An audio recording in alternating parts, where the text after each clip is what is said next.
વિદ્યાર્થી મિત્રો, ગયા લેક્ચરની અંદર આપણે જંગલોનું મહત્ત્વ સમજી રહ્યા હતા.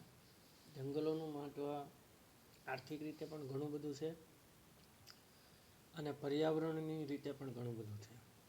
ભારતમાં જંગલોનું પ્રમાણ ખૂબ જ ઓછું છે. કહી શકાય છે કે દરેક દેશની અંદર જંગલોનું પ્રમાણ અંદાજે 33% હોવું જોઈએ.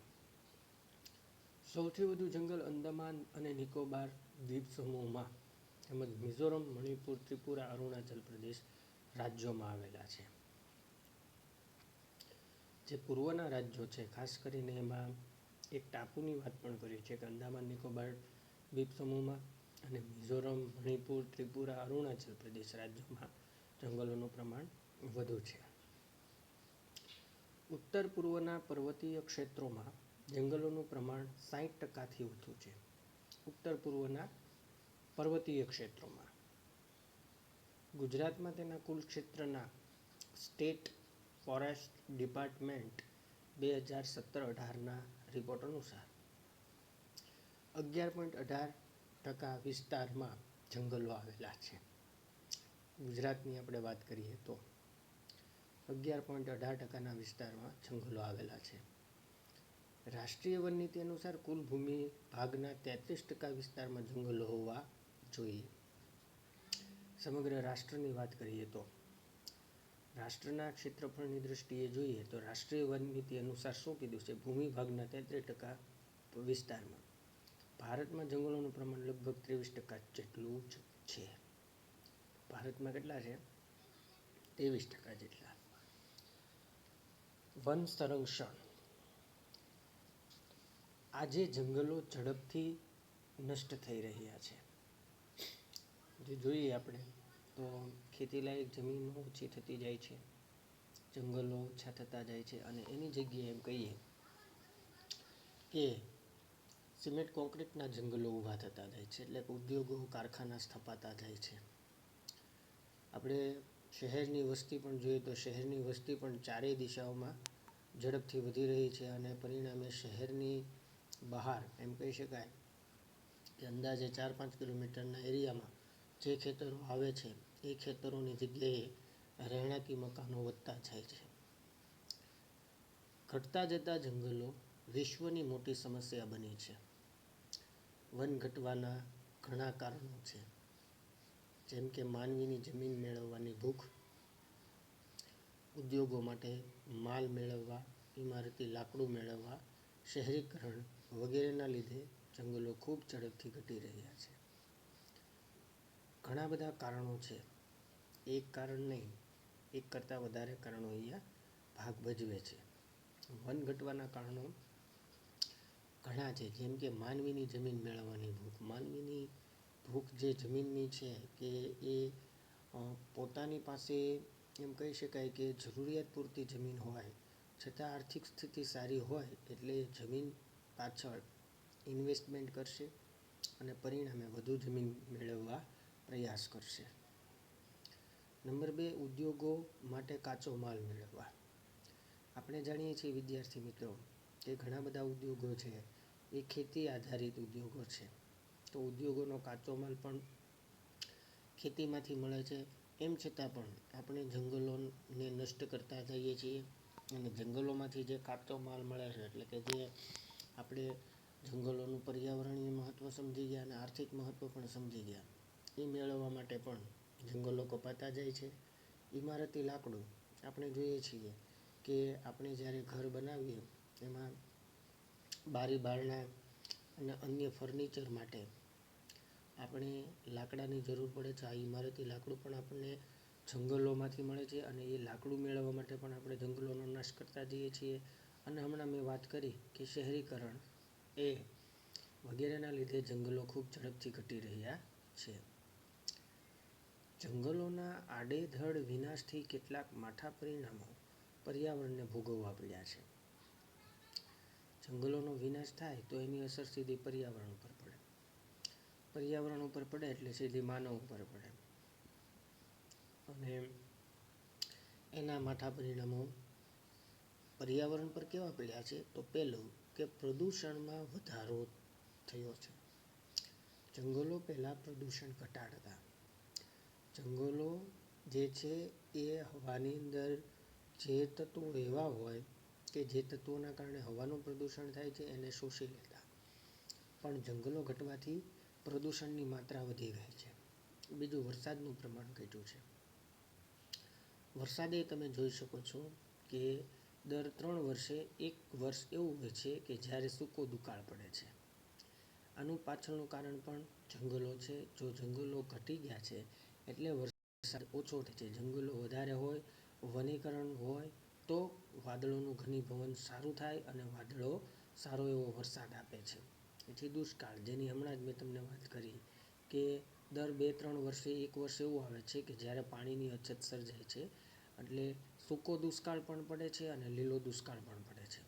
જમીનનું ધોવાણ, જંગલો હતા, જંગલોના વૃક્ષોના કારણે જમીનનું ધોવાણ થતું અટકતું.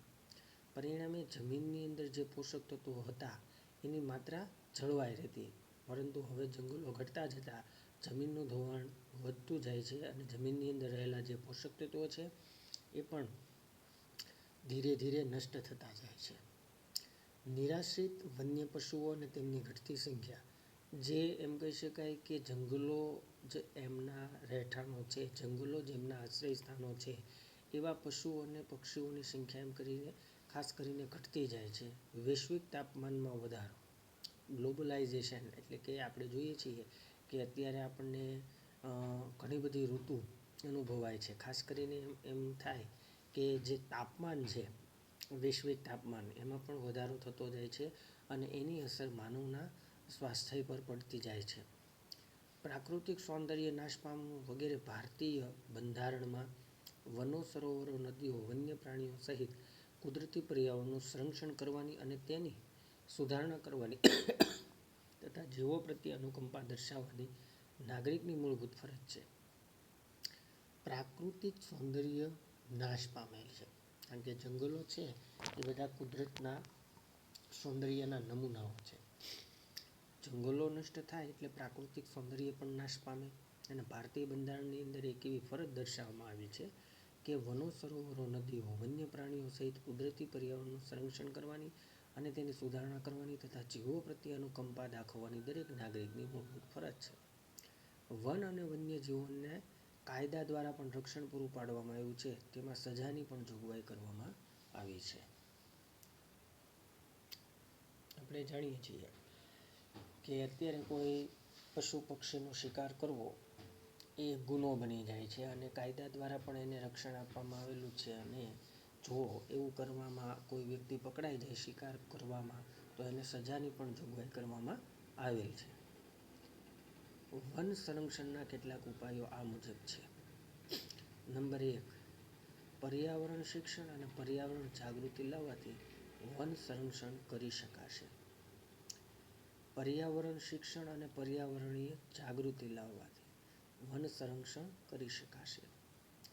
પર્યાવરણ પ્રત્યે આપણે જાગૃત થવાની વાત છે અને અભ્યાસક્રમની અંદર પણ પર્યાવરણ શિક્ષણનો એક સમાવેશ કરવો જોઈએ, જેથી કરીને વિદ્યાર્થીઓ પર્યાવરણનું મહત્ત્વ સમજે, પર્યાવરણની ઉપયોગિતા જાણે અને પર્યાવરણનું જાળવણી કરી શકે. વિવિધ સ્પર્ધાઓ, પ્રવૃત્તિઓ દ્વારા જંગલોનું મહત્ત્વ સમજાવવું. વિવિધ સ્પર્ધાઓ, પ્રવૃત્તિઓ દ્વારા જંગલોનું મહત્ત્વ સમજાવવું. હવે અહીંયા એમ વાત કરેલી છે કે જે સ્પર્ધાઓ છે એ સ્પર્ધાઓ, પ્રવૃત્તિઓ દ્વારા જંગલોનું મહત્ત્વ સમજાવવું.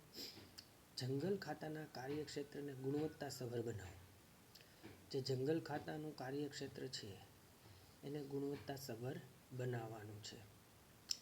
તો એ ગુણવત્તાસભર ક્ષેત્રને ગુણવત્તાસભર બનાવવાની વાત કરી છે.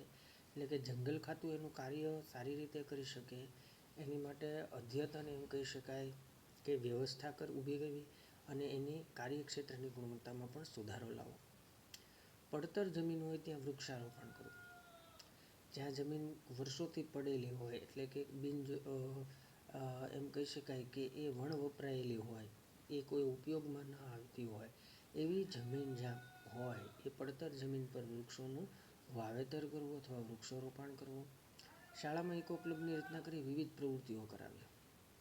શાળામાં એક ઇકો ક્લબની સ્થાપના કરવી. પર્યાવરણ મંડળી, જે પર્યાવરણ પ્રવૃત્તિને લગતી વિવિધ પ્રવૃત્તિઓ જેમાં હાથ ધરવામાં આવતી હોય એવું આયોજન કરવું. વૃક્ષારોપણ, વન મહોત્સવ જેવા કાર્યક્રમોને મહત્વ આપવું. હવે ઉજવણીના વિવિધ દિવસો. 21 માર્ચ એ વિશ્વ વન દિવસ છે. 5મી જૂન એ વિશ્વ પર્યાવરણ દિન છે. 4 ઓક્ટોબર વન્ય પ્રાણી દિવસ છે અને 29 ડિસેમ્બર એ જૈવ વિવિધતા દિવસ છે.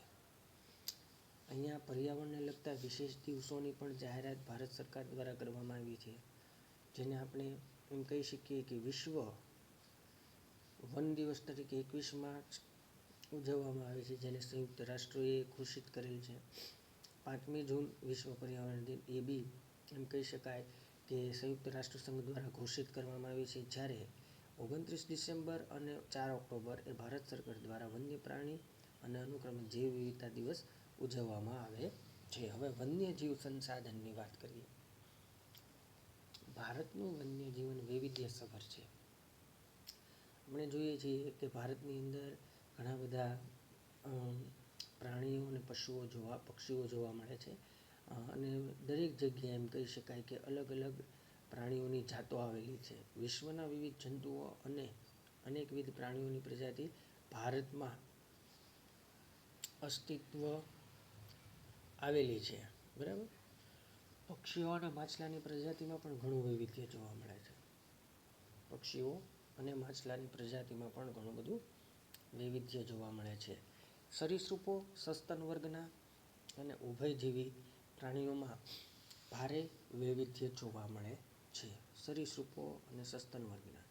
જો અહીંયા આવે જે વિવિધતા જોવા મળે છે એની વાત કરી છે કે જમ્મુ કાશ્મીર અને લદ્દાખમાં કાશ્મીરી મૃગ, જંગલી બકરીઓ જોવા મળે છે. કાશ્મીરી મૃગ અને જંગલી બકરીઓ ક્યાં જોવા મળે? તો કે જમ્મુ કાશ્મીર અને લદ્દાખમાં. તો ઉત્તરાખંડ, કર્ણાટક, કેરળ, અસમ વગેરે રાજ્યોમાં હાથી જોવા મળે. ઉત્તરાખંડ છે, કેરળ છે, કર્ણાટક છે, અસમ છે, ત્યાં હાથી જોવા મળે. એક શિંગી ગેંડો ભારતનું વિશિષ્ટ પ્રાણી છે. તે અસમ અને પશ્ચિમ બંગાળના દલદલીય ક્ષેત્રોમાં જોવા મળે છે.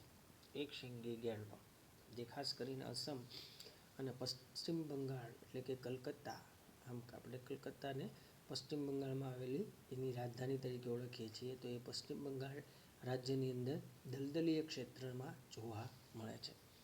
તો કચ્છના નાના રણમાં તેને અડીને આવેલા ક્ષેત્રોમાં ઘુડખર એટલે જંગલી ગધેડા જોવા મળે છે. કચ્છના નાના રણની વાત કરીએ અહીંયા, અને તેને અડીને આવેલા ક્ષેત્રોમાં ઘુડખર એટલે કે જંગલી ગધેડા જોવા મળે છે. ત્યારબાદ આપણે વાત કરીએ અહીંયા કે ભારત જ એક એવો દેશ છે જ્યાં સિંહ, દીપડો અને વાઘ ત્રણેય જોવા મળે છે. ભારતની વિશિષ્ટતા વિદ્યાર્થી મિત્રો તમે જુઓ કે એકમાત્ર એવો દેશ છે કે જ્યાં વાઘ, સિંહ અને દીપડા ત્રણેય અસ્તિત્વ ધરાવતા હોય. સિંહ ગુજરાતના ગીરના જંગલોમાં વસે છે. વાઘ પશ્ચિમ બંગાળ, મધ્યપ્રદેશ, મહારાષ્ટ્ર, કર્ણાટક, રાજસ્થાન, હિમાલયના ક્ષેત્રો વગેરેમાં જોવા મળે છે. વાઘ ઘણી બધી જગ્યાએ જોવા મળે છે, પણ સિંહ એકમાત્ર ગીરના જંગલોમાં જ જોવા મળે છે. રોયલ બેંગાલ ટાઈગર જે બંગાળનો વાઘ એ વિશ્વની 8 જાતિઓમાંનો એક છે. રોયલ બેંગાલ ટાઈગર જેને આપણે એમ કહીએ છીએ કે એ વ્હાઇટ ટાઈગર હોય છે, એટલે કે સફેદ વાઘ, એ વિશ્વની 8 જાતિઓમાંનો એક ગણવામાં આવે છે. દાંતા, જેસોર, વિજયનગર, ગુજરાતના ડેડિયાપાડા અને રતનમહાલ વિસ્તારમાં રીંછ જોવા મળે છે. રીંછની એમ કહી શકાય કે પ્રજાતિઓ પણ ભારતમાં ઘણી જગ્યાએ અસ્તિત્વ ધરાવે છે. દાંતા છે, જેસોર છે, વિજયનગર છે, ગુજરાતના ડેડિયાપાડા અને રતનમહાલમાં પણ એ જોવા મળે છે. તો ભારતમાં બતક, પોપટ, કાબર, કબૂતર, મેના વગેરે જાતિના પક્ષીઓ મોટી સંખ્યામાં જોવા મળે છે. ગુજરાતનું નળ સરોવર શિયાળામાં આવતા યાયાવર પક્ષીઓ માટે જાણીતું છે. ગુજરાતનું નળ સરોવર જે છે એ એમ કહી શકાય કે ગુજરાતનું નળ સરોવર છે એ શિયાળામાં આવતા યાયાવર પક્ષીઓ માટે જાણીતું છે. સુરખાબ ગુજરાતનું રાજ્ય પક્ષી છે. સુરખાબ, જેને રાજ્ય પક્ષી જાહેર કરેલું છે. ત્યારબાદ આપણે વાત કરીએ કે ભારતના સાગર કિનારે, એમાં ખાસ કરીને મેકરલ, ઝીંગા, બુમલા, શાર્ક, ડોલ્ફિન, સાલ્મન વગેરે પ્રજાતિની માછલીઓ જોવા મળે છે. ભારતના સાગર કિનારે મેકરલ છે, ઝીંગા છે, બુમલા છે, શાર્ક, ડોલ્ફિન, સાલ્મન વગેરે પ્રજાતિની માછલીઓ જોવા મળે છે. ભારતમાં વિવિધ, એમ કહી શકાય કે ભારતમાં વિવિધ પ્રકારના હરણ અને સાપની અનેક પ્રજાતિઓ જોવા મળે છે. ભારતની અંદર એમ કહી શકાય કે વિવિધ પ્રકારના હરણ અને સાપની અનેક પ્રજાતિઓ પણ જોવા મળે છે. હિમાલયના શીત વનોમાં લાલ પાંડા જોવા મળે છે. હિમાલયના શીત વનોમાં. આમ ભારતની અંદર આપણે જોઈએ તો ઘણી બધી વિવિધતા જોવા મળે છે. અને ભારત એક એવો દેશ છે કે જ્યાં પ્રાણી અને પશુઓની અંદર પણ વિવિધતા જોવા મળે છે. અગાઉ કીધું એમ વાઘ, સિંહ અને દીપડા એ ત્રણેય એક જગ્યાએ અસ્તિત્વ ધરાવતા હોય એવો માત્ર એક દેશ છે તો એ આપણો દેશ ભારત છે. હવે લુપ્ત થતું વન્યજીવન વિશે આપણે વાત કરીએ કે કયા કયા પશુ પક્ષીઓની જાતિ એવી છે કે જે લુપ્ત થવાના આરે છે. તો ગુજરાતના જંગલોમાંથી વાઘ અને ભારતના જંગલોમાંથી ચિત્તો લુપ્ત થયેલ છે. ગુજરાતના જંગલોમાંથી વાઘ અને ભારતના જંગલોમાંથી ચિત્તો લુપ્ત થયેલ છે. કેટલાક પક્ષીઓ જેમાં ચકલી, ગીધ, સારસ, ઘુવડ, ઘોરાડ અને ઘડિયાળ એટલે કે મગર, ગંગે ડોલ્ફિન જેવા પ્રાણીઓ લુપ્ત થવાના આરે છે. અહીંયા એમ કીધું છે કે ગુજરાતના જંગલોમાંથી વાઘ અને ભારતના જંગલોમાંથી ચિત્તો લુપ્ત થયેલ છે. આ ઉપરાંત ચકલી, ગીધ, સારસ, ઘુવડ, ઘોરાડ, ઘડિયાળ એટલે કે મગર, ડોલ્ફિન આ બધા પ્રાણીઓ પણ લુપ્ત થવાના આરે છે અથવા તો લુપ્ત થઈ ગયા છે અમુક. ગુજરાતની નર્મદા, તાપી, સાબરમતી વગેરે નદીઓમાં જોવા મળતી જલબિલાડી સંકટમાં છે. ગુજરાતની જે નદીઓ છે એમાં સૌથી મોટી નદી નર્મદા, સૌથી લાંબી નદી સાબરમતી. તો આ સાબરમતી, તાપી અને નર્મદાની અંદર જોવા મળતી જળબિલાડી પણ સંકટમાં છે. તો આમ આપણે વિદ્યાર્થી મિત્રો સમજી શકીએ છીએ કે ગુજરાતના અમુક એવા પશુ પક્ષીઓ છે કે જે લુપ્ત થઈ ગયા છે, અમુક થવાના આરે છે અને અમુક સંકટમાં છે. તો એની જાળવણી કરવી, એનું જતન કરવું એ આપણા દરેકની ફરજમાં આવે છે. તો આપણે આ લેક્ચરની અંદર સૌ પ્રથમ જે વાત કરી એને ફરીવાર રિવિઝન એનું કરી લઈએ જેથી કરી અને આ લેક્ચર આપણને સારી રીતે સમજમાં આવે. સૌ પ્રથમ આપણે વાત કરી કે જે જંગલો છે એ નષ્ટ થઈ રહ્યા છે. રાષ્ટ્રીય વન નીતિ અનુસાર જંગલોનું પ્રમાણ 33% હોવું જોઈએ. જ્યારે ગુજરાતમાં એ પ્રમાણ 23% છે એટલે 10% ઓછું છે. ગુજરાતમાં 11.18% છે, જ્યારે ભારતની અંદર એનું પ્રમાણ 23% જેટલું છે. બીજું કે જંગલો જે છે એના વિનાશના કારણે ઘણા બધા માઠા પરિણામો પર્યાવરણની અંદર ભોગવવા પડે છે. પર્યાવરણને ઘણું બધું નુકસાન થાય છે, હવા પ્રદૂષણ થાય છે, વરસાદનું પ્રમાણ ઘટે છે અને એમ કહી શકાય કે વનીકરણ ઓછું થવાથી જમીનનું ધોવાણ પણ થાય છે. આવા ઘણા બધા પરિબળો જે છે એના કારણે એમ કહી શકાય કે આપણે માઠા પરિણામો પર્યાવરણને ભોગવવા પડ્યા છે. બીજું કે ગુજરાતની અંદર જે કહી શકાય કે વન્યજીવન છે કે ભારતની અંદર જોઈએ તો વિવિધતાવાળું વન્યજીવન આવેલું છે. એકશીંગી ગેંડો, વાઘ, સિંહ, દીપડો, સારસ, ચકલી, કશ્મીરી મૃગ આમ જુદા જુદા પશુ પક્ષીઓથી ભારતીય વન્યજીવન એમ કહી શકાય કે વિવિધતાવાળું બનેલું છે. પણ એમ છતાં અહીંયા એક બાબત એ નોંધનીય છે કે અમુક પ્રજાતિઓ લુપ્ત થઈ રહી છે, અમુક સંકટમાં છે અને અમુક થઈ ગઈ છે. તો એનું જાળવણીને જતન કરવાની આપણા સૌની નૈતિક ફરજ છે. એ બાબત આપણે ભૂલવી ન જોઈએ. તો આમ વિદ્યાર્થી મિત્રો, અહીં આપણે સમજેલા તમામ મુદ્દા તમે સારી રીતે સમજ્યા છો એ જ અપેક્ષા સાથે અને તમે એનું દૃઢીકરણ પણ સારી રીતે કરશો એ અપેક્ષા સાથે હું અહીંયા વિરમું છું. Thank you very much.